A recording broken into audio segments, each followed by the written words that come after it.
So இன்னையோட master release ஆகி 4 வருஷங்கள் ஆச்சு.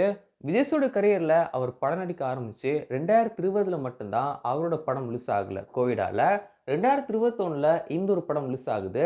நெறைய பேர் அவங்களுடைய படத்த எல்லாம் பெரிய படத்தையுமே ஓடிடிக்கு ரிலீஸும் பண்ணிட்டு இருந்தாங்க. பட் ஆனா விஜய் சார் தைரியமா இந்த ஒரு படத்த தியேட்டர் ரிலீஸும் பண்ணாரு. அதுக்கு நம்ம வந்து லலித் குமாருக்குமே பாராட்டு சொல்லவும் செய்யணும். சவுண்ட் ஸ்கிரீன் ஸ்டுடியோஸ் லலித் குமாருக்குமே நம்ம வந்து பாராட்டு குடுக்கவும் செய்யணும்.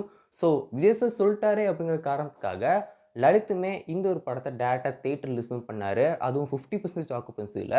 இந்த ஒரு படம் ஒரு மிகப்பெரிய ஹிட் வந்து ஆச்சு. நம்ம குவாலிட்டியே மறுபடியும் தூக்கி நிறுத்தின ஒரு படம் அப்படின்னு சொல்லலாம். மறுபடியும் தியேட்டருக்கு மக்கள் வருவாங்களா அப்படின்னு சொல்லி கேட்டுட்டு இருந்த சமயத்துல, மக்கள் கண்டிப்பா தியேட்டர்ல இருந்து படம் பார்ப்பாங்க அப்படின்னு சொல்லிட்டு, எல்லாருக்குமே நம்பிக்கை குடுத்த ஒரு படமா இந்த ஒரு மாஸ்டர் திரைப்படம் இருக்கவும் செய்யுது. Not only in Tamil Nadu, India முழுக்கவே இந்த ஒரு மாஸ்டர் படம் ஒரு மிகப்பெரிய அளவுல ட்ரெண்ட் செட் பண்ணுச்சு அப்படின்னு சொல்லணும்.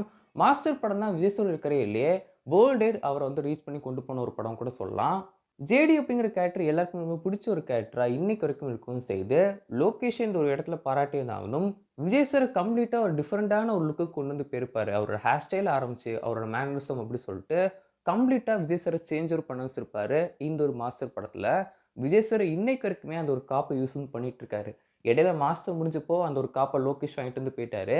இப்ப லியோ பண்றப்போ அந்த காப்ப வந்து விஜய் சாருக்கே குடுத்து, இப்போ விஜய் சார் வந்து பார்த்தீங்கன்னா, ஆஃப்லைன்ல கூட அந்த ஒரு காப்போட தான் இருக்கவும் செய்றாரு. என்ன பொறுத்தவரைக்கும் இன்னைக்கு வரைக்கும் விஜய் சாருடைய பெஸ்ட் லுக்னா கண்டிப்பா அந்த மாஸ்டர் படம் தான். இந்த ரீசென்ட் இயர்ஸ்ல அவரோட பெஸ்ட் லுக்னா மாஸ்டர் தான். இதுக்கு முன்னாடி என்ட்ட வந்து கேட்டீங்கன்னா, துப்பாக்கி படத்தோட லுக் நான் வந்து சொல்லவும் செய்வேன். பட் ஆனா இப்ப ரீசென்ட் இயர்ஸ்ல விஜய் சாருடைய பெஸ்ட் லுக்னா மாஸ்டர் மட்டும் தான். லியோட லுக்க விட மாஸ்டரோட லுக் எனக்கு ரொம்ப வந்து பிடிக்கும். லியோ தாஸோட லுக்கும் சரி, இல்ல பார்த்திபன் லுக்கும் சரி.